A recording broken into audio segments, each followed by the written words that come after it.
I don't think anyone in this room genuinely believes that the mandatory digital ID is about illegal working, which begs the question, what is it really about? The Prime Minister has killed support for digital ID. We can see that in the polls. We also see it in the fact that the petition, the e-petition on this issue, is the fourth biggest petition in British history. We've never had nationals need to have a permit in this country to go about our everyday lives, and so the mandatory nature of what has been proposed would introduce that. Thank you very much. Silke Carlo, I'm the director of Big Brother Watch. We're a privacy and civil liberties non-profit, non-party campaign group in the UK. I have engaged with the government over the past 10 years on digital identity matters in various forms, including being on the Privacy and Consumer Advisory Group and engaging with the recent data bills on digital identity verification. What risk do you think, like, the mandatory element of digital ID presents to somebody's privacy and other rights? I think that the mandatory nature of the proposed digital ID scheme is really the heart of the problem. Digital identities are something that we all use every day in various different ways, but a government-issued mandatory digital ID has the potential to create a incredibly intrusive system of surveillance, data collection. It opens up possibilities for the government to issue and revoke permissions in certain ways. And I think where I disagree slightly about the e-visa, the e-visa scheme is something we should certainly talk about because it has been blighted with very serious issues, which has obstructed people from accessing essential services. But a visa is essentially a permit. We've never had nationals need to have a permit in this country to go about our everyday lives, and so the mandatory nature of what has been proposed would introduce that suddenly we would be a country that is on licence, that needs a government permit to do something that otherwise we would have the freedom to do. And I think in terms of giving people, and in fact why your inboxes are so full perhaps, is that mandatory nature of the ID coupled with a restriction on liberty, which is what the government has suggested, for something you would otherwise lawfully be able to do. Now, unless you have this digital ID card, you won't be able to work. And already other government departments are talking about renting, benefits, education, etc. So I think that we would be having a completely different conversation if the government were talking about a system it thought was so attractive that if it made it available, lots of people would want to use it. Instead, it's a mandatory system that is paired with restrictions on people's liberties. And we have got questions on e-visas later, so if we can just focus on the specifics around the mandatory nature. Do you have any examples of individual rights in other countries that you feel have been affected by this? Talking of the Aadhaar scheme in India, something that's often overlooked is that scheme has even been linked to citizen deaths. Through, for example, accessibility problems. That's a massive biometric identity system of over 1 billion people. And that has access issue, because it's required for access to welfare, access issues have been documented to have resulted in people actually dying. So incredibly serious consequences. Also, that system holds health data and has individuals have been refused healthcare because of their HIV/AIDS status, for instance, which is held on this digital identifier. But I do think we see examples of abuses closer to home as well. We've spoken about the cybersecurity risks. So when individuals are enrolled in mandatory systems, you lose that control over how you manage your data. You're relying on either the companies or the state. And Estonia, often held up as being the gold standard example, has suffered multiple cybersecurity incidents where people's photos have been leaked, etc. And on a more individual basis, for example, a police officer in Estonia was fined for checking his fiance's criminal record. So you get access problems as well, where people get unauthorised access to giant databases. Finally, how do you see it going forward, a kind of a creep in digital ID, that people's privacy and human rights are at risk? Is that something that worries you? We are incredibly worried about function creep with this system, and right from the off, really, I think the warning signs have been there. This was introduced by the government as something ostensibly to tackle illegal working. I don't think anyone in this room genuinely believes that the mandatory digital ID is about illegal working, which begs the question, what is it really about, and what will the other uses be? Already, you know, in the Friday afternoon that this was announced by the Prime Minister, just hours later, the government webpage about digital ID was talking about tax benefits, education, childcare, many other uses for a digital ID. So function creep is inherent in the system, and I think people rightly be concerned about that. Even in the I will have to correct myself, actually. I said that we never have had a mandatory ID. There was the wartime ID cards, of course, but they, even they, which were initially issued for rationing, ended up sprawling to 39 government agencies before they were scrapped by the Churchill government. So it's inherent to any system. And the other side of what is so concerning about that, these other use cases, is again, if this is starting with the pairing of a restriction on liberty, what will the other restrictions be?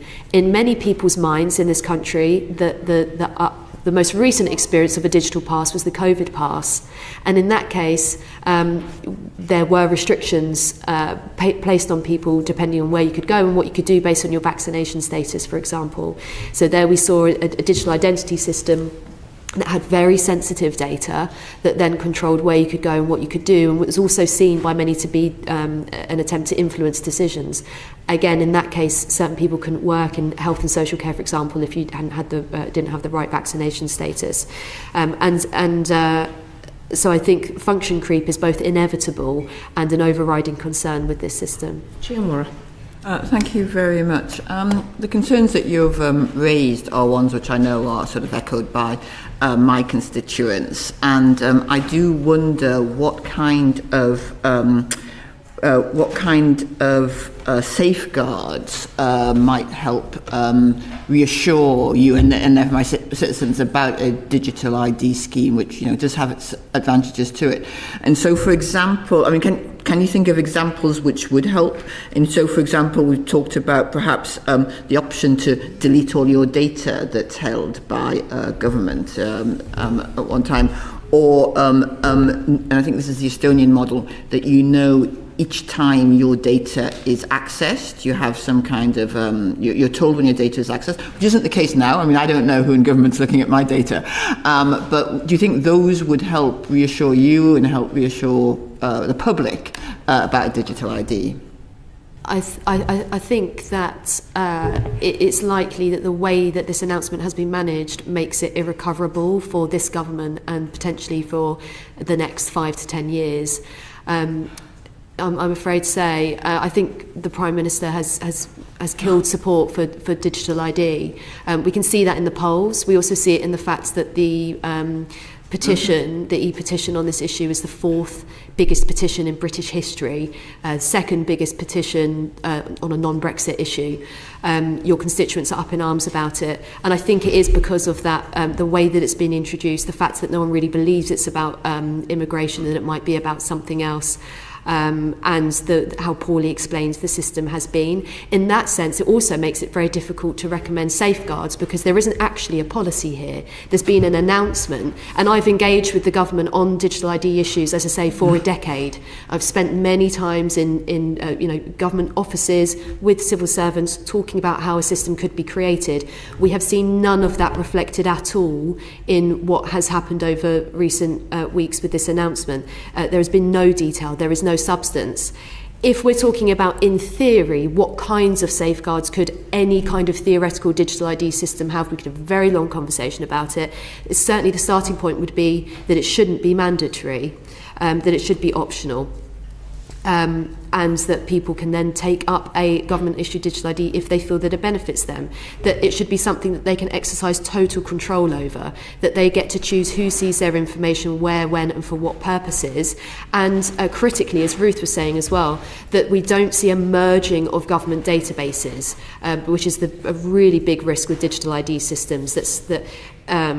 you know, the taxman can see your GP records, etc. Well, I have to say that is also an impetus with these systems, because the argument will be, well, why can't DWP see your health status? Why can't we integrate that? So in many different circumstances, there will be a strong impetus for that data to be shared, but that was something that would have to be very strongly legislated around to ensure that it couldn't happen.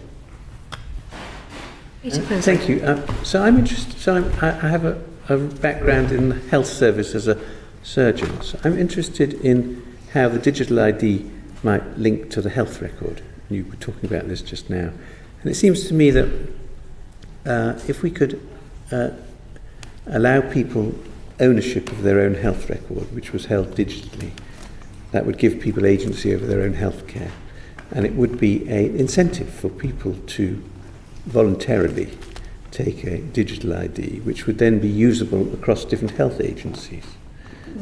Everybody has an NHS number, which is given to them when they're born. That might be a way into a system such as this. And it seems to me that encouraging people to engage in a digital ID system could be done by means of giving people agency over their own healthcare records, such that you were able to go between healthcare providers, hospitals and general practitioners with your own health record. And if you knew what was in your health record, a little bit more about your health, you would probably look after it a bit better. And so I would like to see the question of how the health record is incorporated into a digital ID spoken about a little bit more. Do you think that there's any mileage in thinking about it like that? The legal position is that people have the right to access their health data. It could be presented in a much easier way, for sure. But I would be very sceptical about that being used in a kind of carrot and stick situation where, you know, if you have easier access to your health data, then you enrol in a digital ID, which is actually something different to just accessing your health data. You should just be able to access and control your health data regardless of a digital ID. Thank you, Chair. I just want to focus specifically on linking the digital ID to the right to work. I think you've been really clear on your kind of fundamental concerns and I suppose areas of principle which you disagree with. Is there any really specific concerns that you have around linking it to the right to work? What has been proposed is a multi-billion-pound system. And I think it would be right to start with why rather than why not.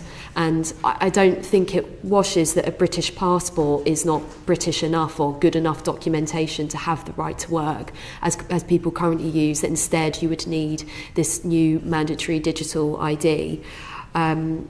We've seen with e-visas that has already locked people out of work because of the accessibility and technical problems that there have been with that scheme. So learning from that, aside from the principled issues and the rights issues and the lack of a basis for why this is necessary for right to work, we'd be very concerned about the practical implications of that.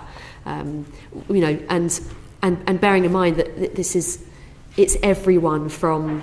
The government's been talking about teenagers as well, so it could be somebody doing their first paper round up to a pensioner working in their garden centre.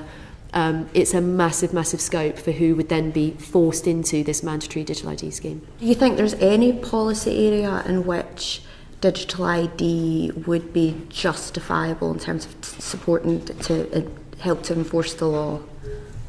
I'm not really sure that there's. I mean, I've never heard an argument that you know, we could enforce this area of the law so much better if only it were that we had mandatory digital IDs. It's just not something that I've come across, unless you go to a very extreme end of the surveillance spectrum, and that's one of the things that I'm really worried about here. In so much as what we do know about the digital ID system proposed is that it will be basically a massive facial recognition system, because it would be linked to facial biometrics. That's one of the only substantive things we've been told about this government proposal. So that means that you would have around 50 million British adults with their sensitive personal biometric data in a system, and quite unusually as well, lots of foreign nationals as well, millions of foreign nationals. It's not actually a British only system because it relates to everyone who's working here. And given that this has been introduced at a time when the government is also backing a significant expansion of facial recognition surveillance in this country, and that we have also found, without discussing with Parliament, the government is now using the passport database for facial recognition searches, I'd be very worried about how, as you say, from a law enforcement perspective, this new gargantuan biometric system could also be used for that extension of surveillance. Could you just outline how you think the government should account for digital exclusion when developing its plans for digital ID, whether that be mandatory or indeed not mandatory? So the facial recognition aspect could introduce some exclusion factors because of the issues that there have been with misidentifications and facial recognition, particularly around race and gender, and also certain disabilities. But also inclusion in a system doesn't always need to mean that people are forced into a digital or a technological system, for example. I think there would have to be an offline alternative for the many, many people who don't have good connectivity, who don't have good digital skills, but also to acknowledge there are many people that don't want to be forced into a system like that don't want to have smartphones. And the whole conversation around smartphones is changing as well, but the idea is that everyone would have a smartphone with a very, very essential piece of data on it. And I think that might not stand the test of time as well. I just exposed the dangers of digital ID to Parliament. Now the fight against digital ID needs you.